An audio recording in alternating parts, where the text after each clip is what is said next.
नमस्कार, आप लाइव बिहार देख रहे हैं। मैं हूं राजमोहन तिवारी।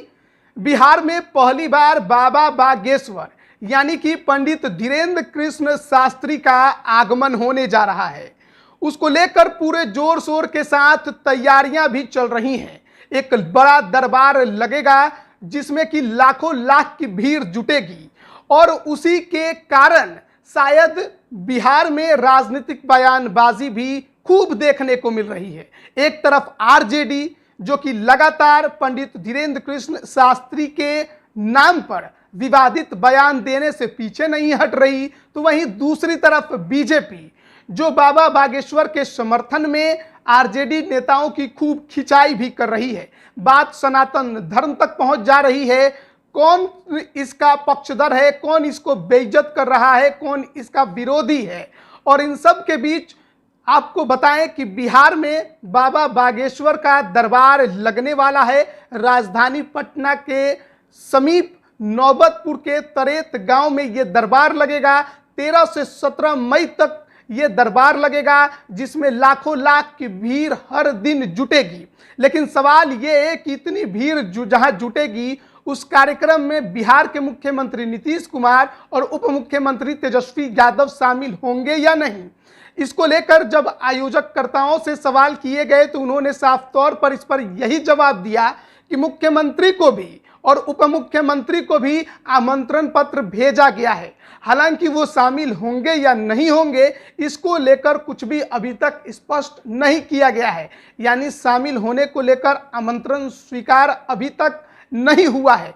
वहीं दूसरी तरफ बिहार के राज्यपाल राजेंद्र विश्वनाथ आर्लेकर को भी आमंत्रण पत्र भेजने की बात कही जा रही है। तो इन सब के बीच में सबसे बड़ा सवाल अब यही है कि क्या बिहार के मुख्यमंत्री नीतीश कुमार और तेजस्वी यादव जो कि उप मुख्यमंत्री हैं वो इस दरबार में शामिल होंगे या फिर नहीं होंगे।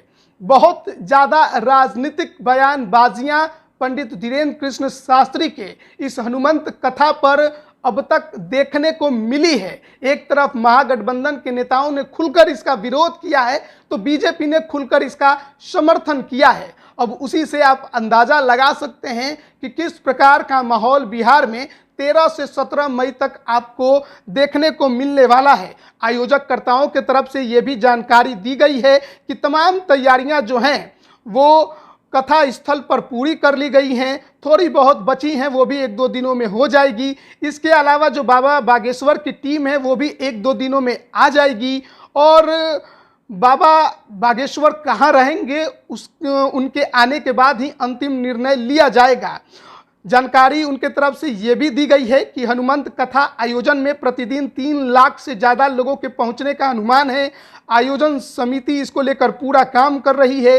इतनी बड़ी संख्या में आने वाले श्रद्धालुओं को परेशानी नहीं हो इसके लिए समुचित व्यवस्था की जा रही है। मठ में 3 लाख वर्ग फीट में पंडाल बनाया जाना है।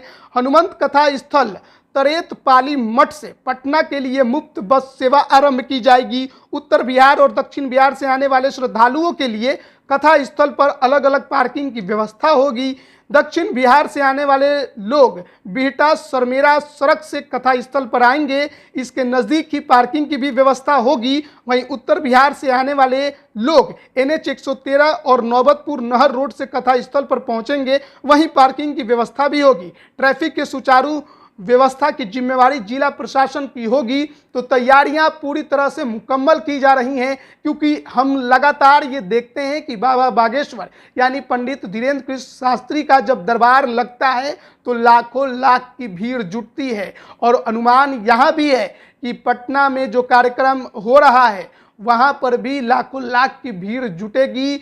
और इसके लिए ज़रूरी है कि तैयारी पूरी मुकम्मल हो। आयोजनकर्ता जो हैं वो पूरी तरह से मुस्तैद हैं। जिला प्रशासन भी मुस्तैदी से कार्य करेगा, इसका ही उम्मीद हर किसी ने लगाया है। सुरक्षा व्यवस्था भी चाक चौबंद करने की बात चल रही है। लेकिन बड़ा दिलचस्प होगा ये देखना कि बाबा के दरबार में कौन कौन बड़े बड़े राजनीतिक जो हस्ती हैं वो शामिल होते हैं। सत्ता पक्ष से कोई शामिल होता है या नहीं होता है। बीजेपी ने तो खुलकर समर्थन किया है, तो उनके नेताओं की आने की उम्मीद ज़्यादा लगाई जा रही है। तो एक बड़ा कार्यक्रम 13 से 17 मई तक बिहार में आपको देखने को मिलेगा और इस बात को भी मान कर चलिए कि इस पर राजनीतिक बयानबाजी भी आपको खूब देखने को मिलने वाली है, क्योंकि आने से पहले ही जब सियासी गलियारे में चर्चाएं छिड़ गई हैं, विवादित बयानों का दौर शुरू हो गया है, तो आने के बाद ये थमने वाला तो बिल्कुल भी नहीं है। बने रहिए लाइव बिहार के साथ। आप सभी का बहुत बहुत धन्यवाद। लाइव बिहार यूट्यूब पर सब्सक्राइब और फेसबुक पर लाइक जरूर करें।